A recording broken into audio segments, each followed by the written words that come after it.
Bradley की appearance and reality एक दार्शनिक कार्य है जिसे 1893 में ब्रिटिश आदर्शवादी दार्शनिक एफ.एच. ब्रैडले द्वारा प्रकाशित किया गया था। ब्रैडले की यह पुस्तक निरपेक्ष आदर्शवाद से जुड़ी है, एक दार्शनिक सिद्धांत जो दावा करता है कि वास्तविकता मौलिक रूप से मानसिक या आध्यात्मिक है। हालांकि यह दर्शन के इतिहास में प्रभावशाली रहा है, लेकिन पिछले कुछ वर्षों में इसे आलोचना का उचित हिस्सा भी मिला है।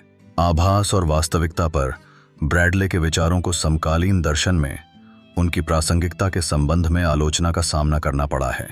कुछ लोगों का तर्क है कि तत्व मीमांसा और ज्ञान मीमांसा के विकास के सामने उनका आदर्शवाद कुछ हद तक पुराना हो गया है।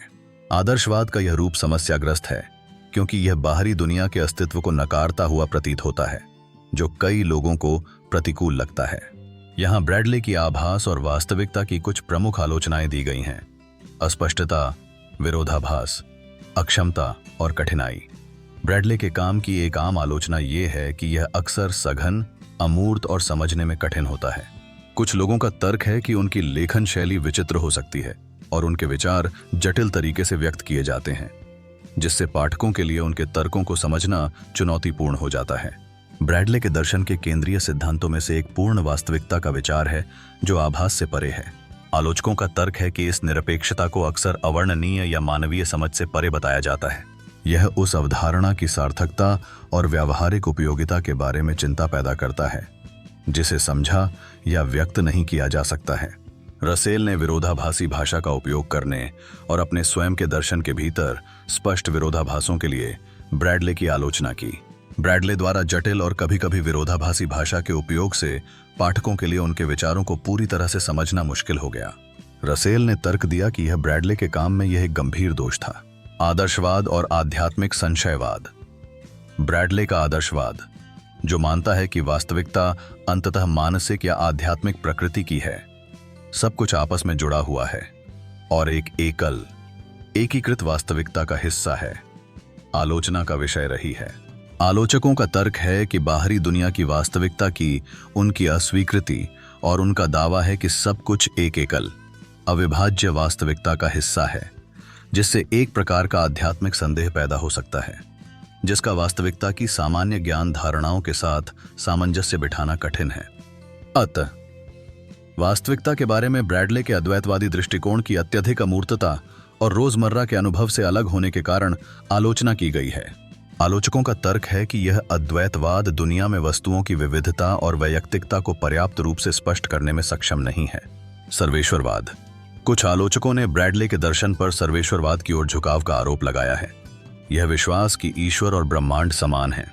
यह व्याख्या उन लोगों के लिए समस्याग्रस्त हो सकती है जो सर्वेश्वरवादी विचारों से सहमत नहीं हैं।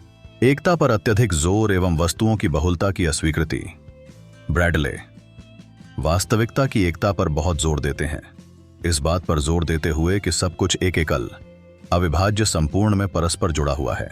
आलोचकों का तर्क है कि एकता पर इस जोर से दुनिया की विविधता की समृद्धि को नजरअंदाज करते हुए विविधता और व्यक्तित्व को नकारा जा सकता है।